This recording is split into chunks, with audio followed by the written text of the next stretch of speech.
So this is part two of the video. I just wanted to call your attention something that we have in the previous video, which is the L. Conan boxes. Say it, move it, which is one way to teach students phonemic awareness. Um, then there's phoneme mapping, where you can, again, here's the word crash, CRASH. The sounds are broken, of the word are broken down into each box. And so, also included in this PowerPoint is practice for your Fort test, which includes different ways that you can teach students phonemic and phonological awareness. And so, in the video provided, you'll see Dr. Louisa Moats helps a kindergarten teacher learn a technique for teaching phonemic segmentation using chips to help students learn to identify the individual sounds with a word. Letters can be introduced later. And so, also, I've included Reading Rockets web link for you to access about so you can learn ways to teach phonological and phonemic awareness. And as you watch the video of this kindergarten, the principal teaching the kindergarten teacher, I want you to make note of the steps that they take in order to teach it, because you can use this for your case study assignment that's due next week.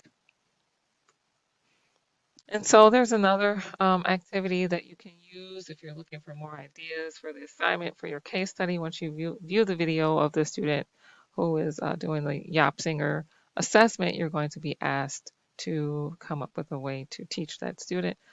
And so again, we're going to remember our teaching sequence of I do, we do, you do. And here's an activity. For example, grab a group lesson activity, a fun way to practice identifying phonemes after students understand the concept. Remember, this is a listening activity. Always have students repeat the words and orally segment the words. And so I'm going to just explain it to you the way I want you to explain it for your case study assignment. So the teacher will say, when I say a word, repeat the word. Count the phonemes on your fingers, then form a group that corresponds to the number of phonemes in a word. So let's try one together. So you're going to select some participants to model this with you. In the we do section of this activity, the teacher will say, the word is slip. What word? Yes, slip. Count the number of phonemes. Put up one finger for each phoneme. Use your left hand, palm facing the class so your fingers are raised from the left to the right from the perspective of the class, the same way we read words. And then you'll spell the word.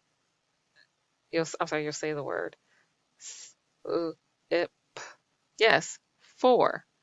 Find a group of four. And then the next section of this activity is the you do part for the students. This is kind of a formative assessment for you to gauge where your students are. You're going to have them practice words such as mat, crash, ship, spell, strike, rug, fox, and scratch. And so each one of those words has different sounds. The first ones have three, crash. I'm sorry, the first three have three sounds: crash, mat, and ship. And then we have spell has four, strike has five, and rug has three, fox has four, and scratch has five phoneme. So you want to break those words down and give them an opportunity to listen to you do it. They do it together in a group and then have them individually practice so that you can assess whether they're ready to move on. This relates to your homework assignment, which is your case study.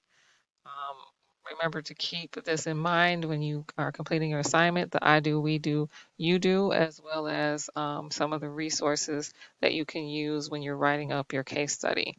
And I've included some examples here for you on this PowerPoint. So when you're doing this, you're also going to come into some challenges. Students from different uh, culturally um, and linguistically backgrounds will have issues sometimes with catching on with phonemes and having phonological and phonemic awareness abilities. So you want to keep that in mind when you are creating your lessons and your activities. You also want to have inclusion practices in your lessons and your activities. You want to remember the students who may have cognitive and processing delays, as well as students who have ADHD or autism. And keep in mind that a lot of students haven't gone through the testing at this point, so they haven't been identified as needing special services. So for some additional resources for risks and challenges, I've included a link for you here. Um, and here. So the next thing I wanted to talk to you all about is a study guide. So I'm encouraging you all to complete a study guide that I am not grading. But each time we have a assignment and you are presented with new material, I will encourage you to include it in your study guide. And here's a link that goes specifically to phonological and phonemic awareness. And so again, the application of the information, your application assignment is a case study, which is your asynchronous work assignment. It is necessary to practice teaching and assessing phonemic awareness. So you're going to view the video. I connected a link there for you to actually print off the Yop Singer assessment as you listen to Jake read aloud for his teacher. And then after that, you're going to spend a few minutes reviewing some activities, and I've given you again some more links to find some activities. After you write up Jake's assessment and give a summary of what you see his needs are, you're going to create an activity that you can teach to us.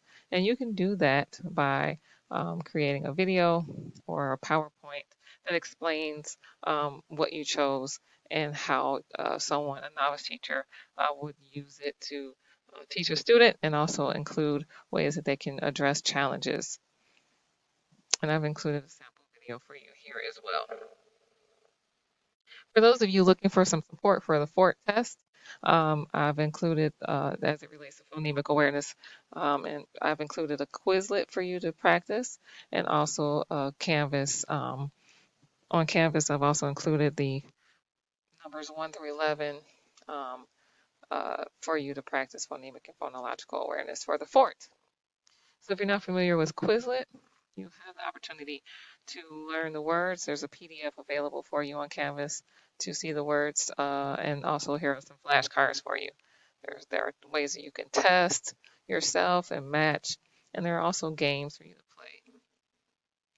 So you can just go through these cards and quiz yourself as often as you would like. And so every week I will be sure to supply you with ways for you to practice for the FORT test. Again, if you have any questions or concerns and need to speak with me or meet with me, please do not hesitate to reach out. Thank you all for your patience, and I look forward to seeing you on Monday. I do appreciate your flexibility during this time. I hope to be well enough to meet with you on Monday. So take care and have a good weekend. Again, if you need me, please do reach out and email me. I am available and accessible in evenings and on weekends. Take care.